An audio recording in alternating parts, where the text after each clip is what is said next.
السلام عليكم ورحمة الله وبركاته. وعبد الناصر وسيدي عادة إنه هاي ذلك كان إذا كسب هندونا برنامج كذا نتحنها وحن كوجد شرنا أو ولي أن كل حشرنا مهما هي ذا صومالي ذا وحن ما أنت إذا بلابي دونا ملاحدي لبعض مهما هي ذا صومالي ذا وحي أورنشرتي الله يو صدق عبارود نجنة شيء الله يو صدق عبارود بانو إله وكام مجنقلي أبارك abaar dumar iyo abaar geel ilaahow saddexdaba naga badbaadi bay oran jireen waa maxay haddaba abaar rag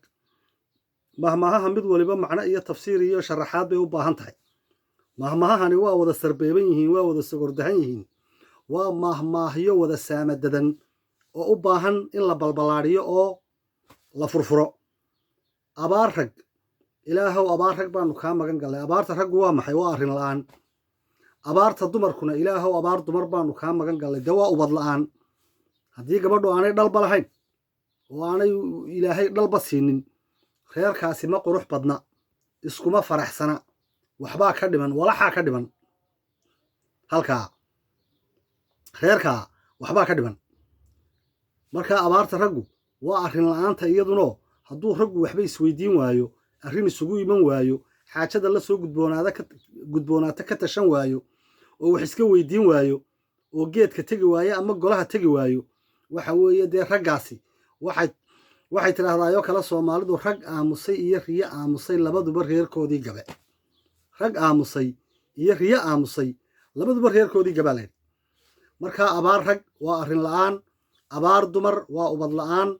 iyo abaar geel oo iyaduna ah ilka la'aan geel ilka beelay caanana laga heli maayo waxba calalinba maayo dee hadduu geelu ilka beelo waxa weeye abaaru hadhay geela haba yaraatee ma jirto waayo wixii calafkii uu ku noolaa iyo cawskii dee calalin kari maayo waa ilkala yahay taasi markay dhacdana caana laga heli maayo markaa reerkiina waa abaarsanaya allahayow saddex baanu kaa magan gallay abaar rag abaar dumar iyo abaar geel laba mahmaahda labaad iyaduna waxa ay leedahay allaahuma salli calaa maxamed saddex baa ragga u tacab liita ragga saddex nin baa ragga ugu tacab liita saddex nin ayaa ragga ugu tacab liita saddex nin baa ragga ugu tacab liita rag saddex nin baa ugu tacab liita waa saddexdaa nin ee ragga ugu tacabka liitaa waa duduma gujiye dameero didiye iyo durdur guriye duduma gujiye dameero didiye iyo durdur guriye saddexdaa nin baa ragga u tacab liita maxay haddaba yihiin mahmaahdu waxay u baahan tahay in la furfuro mahmaahuhu markay sidan oo kale yihiin waa sarbeeban yihiin saddexdaa nin ee ragga u tacab liita waxaa ugu horreeya ninka la yidhaahdo duduma gujiye waa nin guursaday oo alla ku beegay isagu muu dooranina dee calafkaa isu geeye gabadh aan dhal lahayn buu ninkaasi guursaday ama gabadh aan waxba dhalayn markaa waxay leeyihiin waa duduma gujiye bay yidhaahdeen ninkaasi meeshaa dee waxa weeye gabadhii mar haddaanay dee aanay carruur dhalaynin tarankiibaa ka baxaya meeshii duduma gujiye weeye kaasi dameero didiye waa nin habla uun dhalay oo aanu ilaahay inamaba siinin wiilalba carruurtiisu dhammaantood waa wada hablo wiilba ma laha markaa maxaa hablaha haddaba loogu matelay dameero habluhu ma dameeraa xaasha maya ceeb ma aha hablaheennu dameero hablaheennu waa dahab laakiin maxaa dameero loogu matelay xigmad baa ku jirta meesha had iyo jeer dameertu iyada oo raran ayaa waxa weeye dameertii oo raran oo socota oo la soo dhaamiyey ayaa waxaan u jeedaa dameertii oo reerka iska joogta reerka duleedkiisa ayaa dameero ama dhaan raran baa soo mara dhaankiibay dabeetana dameertii iska raacdaa dabeetana waxaa la yidhi dameeri dhaan raacday maameeday dameertii malaha dhaankii halkaa maray bay raacday ka daba taga markaasaa la arkaa iyadoo iska barbar socota yacni waxaa loo jeedaa inantii adoo soo koriyey soo kaalin geliyey ku soo tabcay wax soo baray meel soo gaadhsiiyey maasha allah ka soo dhigay ayuunbuu ninkuu imanayaayo markaasuu ku odhanayaa inantaadaysii dee waad siinaysaa illa waa sidii sunnuhu ahaaye kama hadli kartid markaa waxaa loo jeeda inanta saasaa loogu matelay dameer laakiin inantu maaha dameer ومثل وي وتشبيه وإكاية إن أنتم ما هذا مير حاشا taasina waa mahmaahdeenii labaad rag saddex baa u tacab liita duduma gujiye dameera didiye iyo durdur guriyena waa kee waa ninka wuxuu furay ninkaasi gabadh dhalaysa gabadh da'yar gabadh aan weli dhalmadaynin oo dhashii ku hadhay ayuu aayar iska furay raggii hore waxay odhan jireen markay ninkiiyo gabadhu isqabtaan gabadhay eegi jireenoo markay arkaan gabadhu inay tahay gabadh da'yar oo weli dhalaysa waxay ku odhan jireen gabadh yahay biilkaagana halkaa ka qaado ninkaa waxba ha weydiina faraha ka qaad ha kaa dhalawne maxay ilaalinayeen taranka bulshada iyo beeshay ilaalinayeen si aan loo tafiirgoyinde oonu reerku u noqonin reer yaroo laangaaba ee uu noqdo reer laandheera waayahay waa saddex baa rag u tacab liita duduma gujiye dameera didiye iyo durdur guriye saddexdaasina waa saddexdaa mahmaahda saddexaadna waxay leedahay saddex baa lagu kabaa saddex baa lagu kabaa adduun yari iimaan baa lagu kabaa adduun yari iimaan baa lagu kabaa doqoniimo aamus baa lagu kabaa aqal yarina ardaa baa lagu kabaa waa nolosheennii hore ee dhaqanka soomaalida ee miyiga adduunku hadduu kaa yar yahay dee bisinka u qabo kolba wixii alla ku siiyo iimaan baa lagu kabaayo haddii qofku uu iimaanka waxa weeye iimaanka uu ka laalan yahay dee waa la hasaala xaalkiisa waa bariga dhexe qofka marka adduun yari iimaan baa lagu kabaa wixii ilaahay kolba uu ku siiyo inaad bisinka u qabato ood ilaahay ugu shukrido oo tidhaa ilaahow noo siyaadi oo ducada badsato ayuunbaa kugu waajiba doqonniimana aamus baa lagu kabaa hadduu ninku yahay doqon nacas hadduu yahay micidu intaa ka dheer tahay oo waxa weeye dee maxaa habboon inuu ku kaba doqonnimadiisa aamus nacas iska ahow laakiin shirka ha ka dhex hadli ragga ha ka dhex hadli waayo haddaad ka dhex hadasho dee waa lagu garanayaa waad matagi hadli mayside waad matagi waayo waxaa la yidhahdaa ninka hadalka xun ama hadalkiisu madaxa yahay ee aan hadalkiisu sa iyo sotoono kala lahayn een hadalkiisu mija iyo madax kala lahayn waxa la yidhaahdaa waar wuu matagi doonaayo inaga aamusiya kaa marka doqonnimada aamus baa lagu kabaa doqonnimo aamus baa lagu kabaa doqonnimadana aamus baa lagu kabaa aqal yarina waxaa lagu kabaa ardaa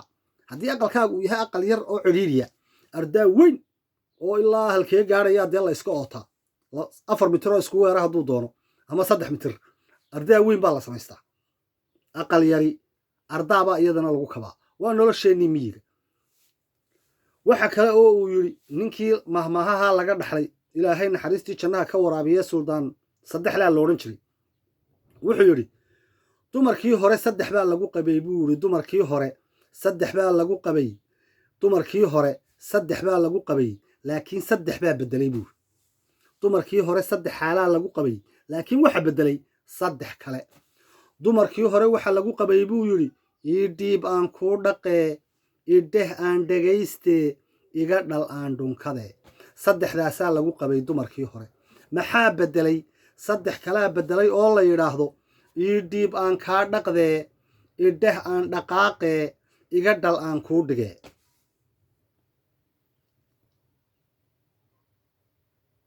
mahmahdu waa lixday markaynu dhinacaa ka eegno dumarkii hore saddex baa lagu qabayo waxa lagu qabay ii dhiib aan kuu dhaqee caawaad $100 u dhiibaysaa ama 100 kun baabaad u dhiibaysaa ama waxaad u dhiibaysaa €100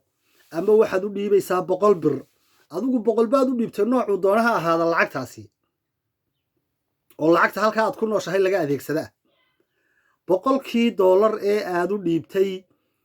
muddo kadib 5 bilood kadib ama 6 bilood kadib ayaad gurigii timid oo markaasaa maalin maalmaha ka mid ah ayay ku aragtay adigoo yar busaaradsan oo yar oo markaasay ku tiri maanta maxaa ku helay oo deedna waxaad tiri wallaahi maanta waxba ma hayo waan iska xayraansanahayo waxba ma hayo xaalkayga maanta allun baa ogo kiisna waa layga doonaya dabeetana waxay ku tiri shandadaa yaree biyuu kaystaa 100kii aad ii dhiibtay bishii 6aad hadda waa bishii 12aad baa lagu jiraa ayaa ku jira xaajiye ka soo saar oo bal iskaga bixi kiiska iyo dee waxaad sheegayso allah ha ku barakeeyo ducadu waa caloosha bahal foostooyin laaleeg baa kaa soo go'day oo duca ah ood ku miistay xaajiyadii adiguna dabeed markaa dumarkii hore maxaa lagu qabay ii dhiib aan kuu dhaqee wixii aad u dhiibto aduunbay kuu kaydinaysay odaygeedii iyo reerkeedii iyo carruurteedunbay u haysay oo ay u dhaqaalaynaysay waxa kaloo lagu qabay idheh aan dhegayste xaajiyo haa sidaa iyo sidaa ha yeelin heblaayadaa soo maaragtid haa waa naag fudude ha raacin taa kale soo maaragtid haa sidaa yeel waxaa ha yeelin haye hadalkeedu muxuu ahaa haye marxaba hawraarsan si wanaagsan ha la yeelo waa yahay marxaba intaasuu ahaa hadalkeedu idheh aan dhegaystay hadalkaa tiraa way dhegaysanaysay way weelaynaysay waxa weeye qalbigeedu ku dhacaya hadalkaasiyo way ku dhaqmayso waad ka arkaysay marka dambe dumarkii hore markaa waxay ahaayeen idheh aan dhegayste waxa kaley ahaayeen iga dhal aan dhunkade ilmaha yare ay dhasho ee alla siiyo ayuunbay dhacdhacsanaysay oy ku mashquulaysay oo waxa weeye marna ay daadahaynaysay mar ay afbaraysay mar ay socodka baraysay mar hadalka baraysay wakaa ilmaheedaa yar ayuunbay mashquul ku ahayd haddaba waxa beddelay buu yidhi noloshii magaalada iyo casrigii iyo ilbaxnimadii iyo xadaaradii cusbayd saddexdii dumarkii saddexdaa lagu qabay ee hore saddex kalaa beddelay buu waxa beddeshay buu yidhi gabadhii ahayd idheh aan dhagaystee waxa beddeshay buu yidhi idhahaan dhaqaaqe hadal baad ku odhanaysaayo haa halkaa maxaa alaabtaa looga qaadi waaye waa maxay waxaa isdhex yaallaa matalan saasaa tidhi yaa maxaa tidhi waxaa isdhex yaallaa waxay qaadatay bashandadeedii boorsadeedii baabay sidataayoo kadinkaabay ka sii boodaysaa waxay sugaysaaba show hadal aad tidhaahdo uunbay sugaysaa waa idheh aan dhaqaaqe kelmad aad tidhaa ayuunbaabay sugaysaa cagahayba ku taagan tahay idhahaan dhaqaaqe ii dhiib aan kaa dhaqday caawaad u dhiibaysaa $1 3 cisho kadib waxaa lagu odhanayaa carruurtii maanta waxba looma karin kiradii guriga iskamaynaan bixin waa laynagu leeyahay oo maxaa dhacay abaaraa dhacay haye intaa waxaan u diray reerkii biyaha haye kani dhuundhuunyo kani dhaan raac waxbay ka sheekaynaysaa inkaara aan la garanayn ayay gabadhii ka sheekaysay markaa sheekadeedu waa maxay waa ii dhiib aan kaa dhaqdee ii dhiib aan kaa dhaqdee lacagtaasi waxay ku baxday iyo xisaab celin midna lama hayo waa yahay waxa kaloo beddelay iga dhal aan kuu dhigee gabadhii ahayd iga dhal aan dhunkadee waxa beddeshay ta la yidhaahdo iga dhal aan kuu dhigee ilmihii yaraa isagoon 40 ka bixin miiska maxkamadduu saaran yahay warqadaydaysii hadda waa gabadhii oon 40 ka bixin iyo odaygeedii ayaa is haysta oo weliba iyadaa dalbanaysa furin markaa 3 baa lagu qabay dumarkii hore 3daasaa beddelay ii dhiib aan kaa dhaqdee waxa beddeshay ii dhiib aan kuu dhaqee waxa beddeshay ii dhiib aan kaa dhaqdee idheh aan dhagaystee waxa beddeshay idheh aan dhaqaaqee iga dhal aan dhunkadee waxa beddeshay iga dhal aan kuu dhigee assalaamu calaykum waraxmatullaahi wabarakaatu aad iyo aad baad u mahadsantihiin waa inoo iyo kiliibka dambe insha allah